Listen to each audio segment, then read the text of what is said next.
আমিনুর ইসলাম নামে একজন লিখেছেন, কবি সাহেব আবৃত্তি করবেন আপনার কণ্ঠে, প্লিজ রেকর্ড করে রাখবো।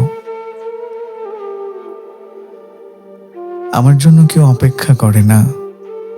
মিস করা ট্রেন ছেড়ে চলে গেলে স্টেশনে যেমন করে অপেক্ষা করে পরের ট্রেনটার জন্য, তেমন করে কেউ প্রহর গুনে না আমার ফেরার। সত্যি বলতে আমার জন্য কারো কিছু যায় আসে না। আমার অভাব কাউকে শূন্য করে না, কারো নিঃশ্বাস থমকে যায় না আমার অভাবে। অচেনা পথে আচমকা হোঁচট খেলে হুমড়ি খেয়ে পড়ি।